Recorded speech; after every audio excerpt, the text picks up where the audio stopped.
atëre sot ne u paraqitëm edhe pranë SPAK-ut, edhe pranë gjykatës posaçme të shkallës parë për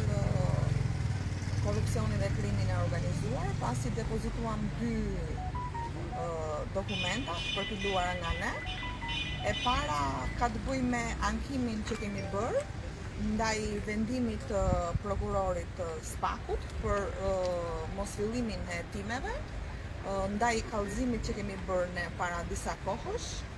që lidhet me ambasadorin Soreka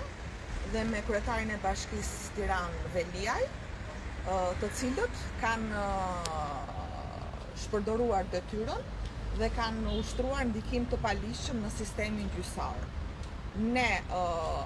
e kemi argumentuar, e kemi provuar veprën penale të konsumuar nga ambasadori Soreka, i cili këtë vepër penale e ka kryer në bashkëpunim dhe në ndikimin e paligjshëm dhe të kryetarit Bashkisë Veliaj, por prokuroria Manjola Kajana nuk e ka parë të arsyeshme për fillimin e hetimeve dhe ka vendosur mos fillimin e hetimeve. Në ankimimin ton që kemi bërë para gjykatës posaçme, ne kemi evidentuar pse duhet regjistrohet ky procedim penal dhe pse zoti Soreka dhe Erion Veliaj duhet të përgjigjen përpara ligjit, sepse është më tashmë e vërtetuar që të dy këta në bashkëpunim me njëri tjetrin kanë ushtruar ndikimin e paligjshëm në organet e sistemit të drejtësisë. Në të gjitha të 5 fletsh që ka bërë prokurore Kajana, nuk ka argumentuar në asnjë moment sepse ka vendosur mos fillimin e hetimit dhe në asnjë moment nuk i është përgjigjur pyetjes që ne kemi shtruar se në çfarë dispozite ligjore parashikohet që një ambasador, qoftë dhe ky i BE-s, qoftë dhe i SBA-s, duhet të shkojnë në një gjykatë të caktuar, aq më shumë në një gjykatë kushtetuese. Po kështu ne këtë vendim që kemi ankimuar, i kemi kërkuar gjykatës posaçme që në referim të dispozitave ligjore të prishi vendimin e mosfillimit dhe të detyroj SPAK-un jo vetëm regjistrimin e procedimit penal, por dhe hetimin e plot të kësaj ngjarje, të kësaj vepre penale, që për ne si aleancë, po dhe në referim të dispozitave ligjore, është një atentat i rënd ndaj reformës në drejtësi, sepse janë struktura të reformës në drejtësi që janë mbështetur nga këta ndërkombëtar dhe ne shikojmë se si këta nuk kanë besim tek drejtësia e re që kanë ngritur, por fillojnë dhe ushtrojnë ndikimin e tyre të paligjshëm. Po kështu nga ana tjetër, ne kemi argumentuar se si prokuroria Manjola Kajana ka dalë jashtë objektit të kërkimeve tona në kallëzimin penal, pasi ne në asnjë moment nuk jemi drejtuar SPAK-ut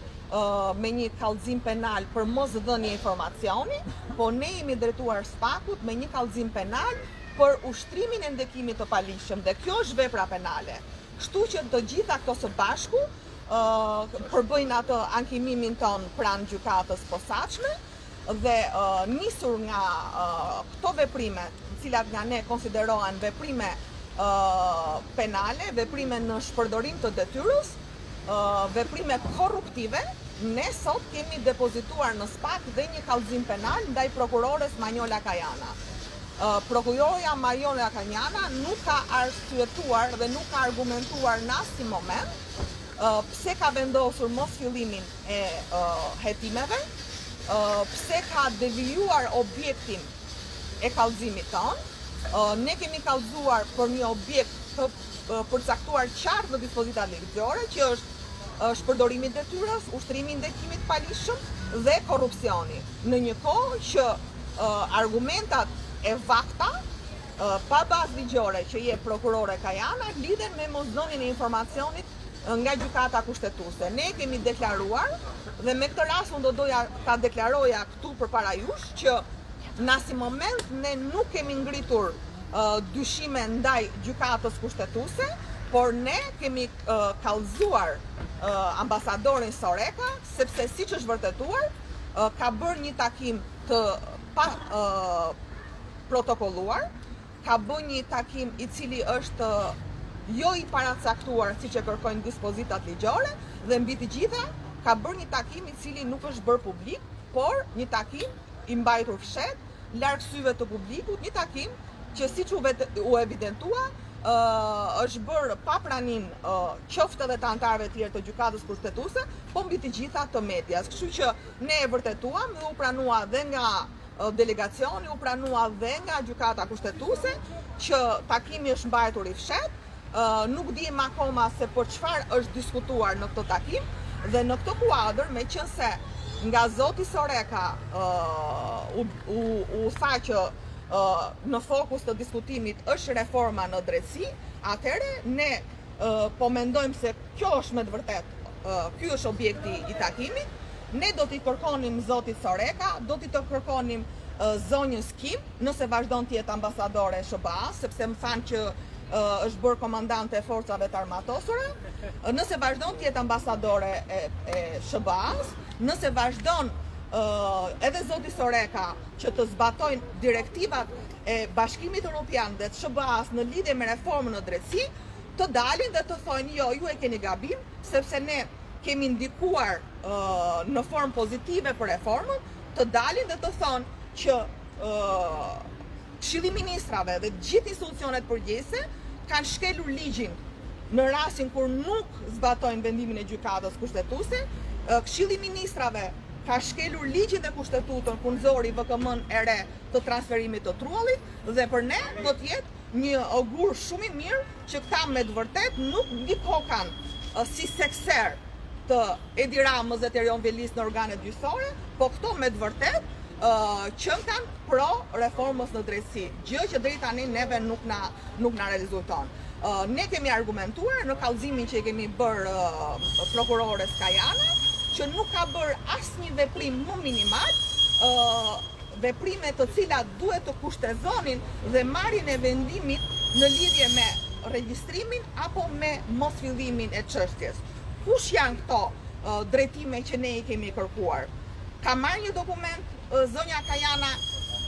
nga delegacioni ku të përcaktohet që takimi ka qenë i paracaktuar, kur takimi ka qenë rastësisht në datën kur ka qenë dhe çështja e teatrit kombëtar. Ka marrë një informacion zonja Kajana në lidhje me protokollin e këtij takimi, sepse ashtu si zonja Kajana e ka të argumentuar në vendimin e mos fillimit të hetimeve, kur thot se kryetarja e gjykatës kushtetuese me protokoll vjen direkt mbas kryeministrit të Republikës, atëherë kjo është një argument më i fortë në krahun tonë që meqense kryetarja e gjykatës kushtetuese është me protokoll direkt mbas kryeministrit, nuk mund të bëhet një takim pa protokoll, nuk mund të bëhet një takim pa jashtë vëmendjes së publikut, dhe nuk mund të bëhet një takim pa informacion të gjerë të dhënë në lidhje me temën e diskutimeve. Të gjitha këto janë të parashtruara dhe të argumentuara nga ne në kallëzimin penal ndaj prokurores Kajana, dhe ashtu siç e kemi deklaruar me kohë, ne vazhdojmë të qëndrojmë fort asaj që kemi thënë, që nuk do të rriqemi në asnjë moment pa u vënë drejtësia për teatrin, dhe ne vazhdojmë të besojmë se reforma në drejtësi do funksionojë kur të vijë drejtësia për teatrin. Dhe për ne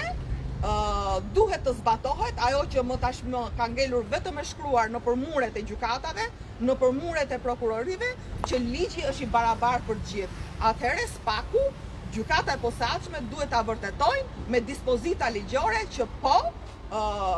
ligji është i barabartë për të gjithë. Për ta mbyllur, unë fakt do të ju kërkoja falje, sepse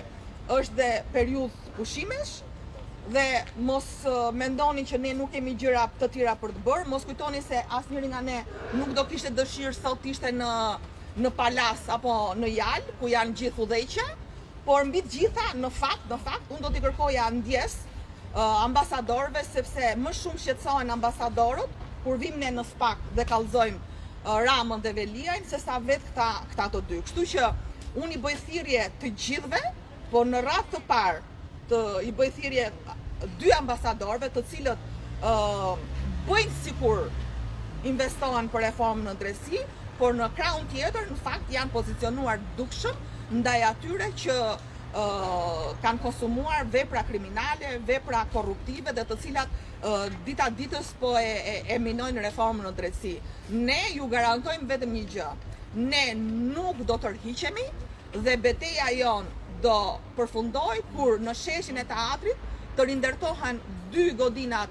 ashtu siç ishin përpara datës 17 maj dhe kur të gjithë ata që kanë gisht në këtë vepër korruptive dhe penale të shkojnë përpara drejtësisë. Faleminderit.